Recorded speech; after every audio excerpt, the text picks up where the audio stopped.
Andrew doesn't know if the red armored beetle will calculate the floor height based on the stairs. He believes that with the intelligence of the beetles, they may not have evolved to the point where they can find his room from the hallway, so the last red armored beetle may not necessarily come directly towards his front door, even if he leaves the door open. What's more important is that these people who went upstairs just now must have been noticed by the red armored beetle, and they may even be seen as enemies who killed its companions. So he decided to take the risk. If he let this creature wander around in the building, he didn't know when the red armored beetle would suddenly appear from the ceiling or the walls. After all, the corrosive power of these creatures is too strong. The speed and reaction ability of the red armored beetle far exceeded Andrew's imagination. When this creature just appeared at the stairwell, Andrew didn't have time to pull the trigger. The red armored beetle immediately sensed the lurking Andrew and rushed towards him with a howl, leaving only an afterimage. At the critical moment of life and death, the whole process took less than a second. After Andrew reacted,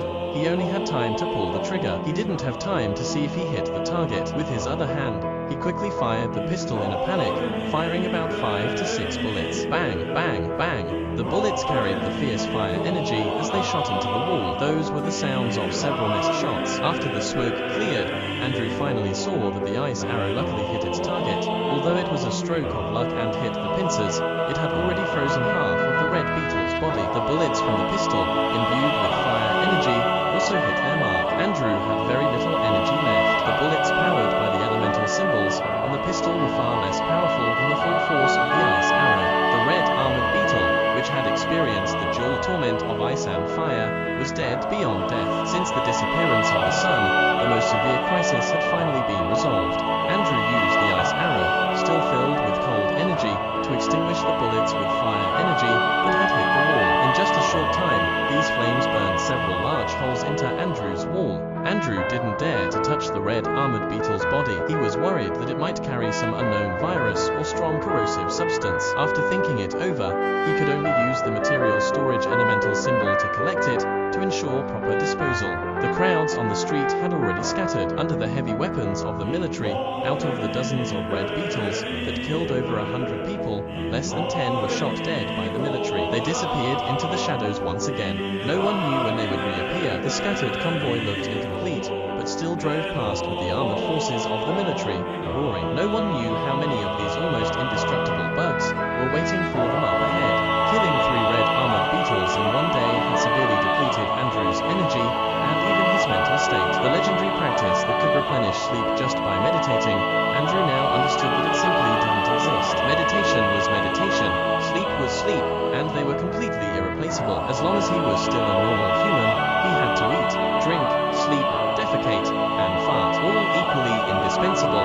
Andrew had a dream, a vulgar dream. If all disgusting scenes were the same, he used the elemental bow to kill a red armored beetle and save a fairy-like beauty. Just as they were about to reach sex, he woke up. Andrew was very depressed. The electricity in the neighborhood had already stopped, and there was no natural gas or coal gas. After getting up, Andrew felt very hungry. He wanted something warm to eat. Originally, he planned to use the alcohol stove stored in the material storage elemental symbol, but as his crisis awareness grew stronger, Andrew had a clever idea. He took out the magazine from the pistol and used the empty gun to shoot at a piece of wood. Using the very weak trace of energy left in his body, he successfully shot out a flame and ignited the wood. The energy of the world was very powerful. Looking at the ice residue from the dead red beetles outside that had not melted, Andrew speculated that the burning ability of this flame should be very strong.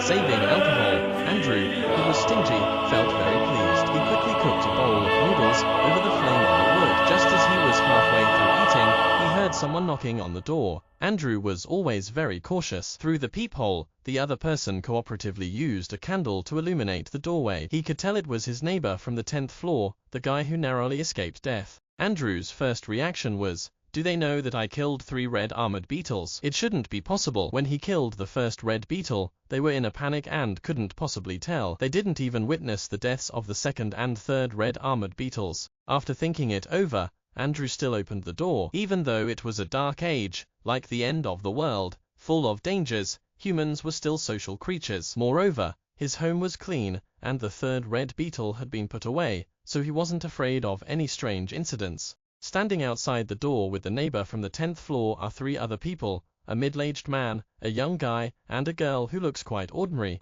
Is there something wrong? Andrew asked with a puzzled expression. The people leaned forward and looked into Andrew's room, as if searching for something. No, it's just that a bug came up earlier, didn't you see it? The man on the 10th floor actually had no idea who killed the bug. If it weren't for the other people insisting on finding the person who could shoot bugs, he wouldn't have been forced to knock on everyone's door. After all, he was a resident of this building, and more suitable for the job of knocking on doors than anyone else. Seeing that Andrew didn't react, the young man quickly explained, "Brother, it's like this. A few red armored beetles were chasing us just now, and one of them was killed by a master outside the door. The other one followed us into the building. At that time, we only focused on running upstairs. Later, we heard gunshots, but there was no movement for a long time. We guessed that the monster had been killed by the master, so we came to ask if you saw anyone." Of course, this young man couldn't imagine that the messy-looking ordinary guy in front of him, with noodles hanging from his mouth, could be connected to the image of a master or a strange person they had in mind, so he automatically ruled out Andrew as a suspect.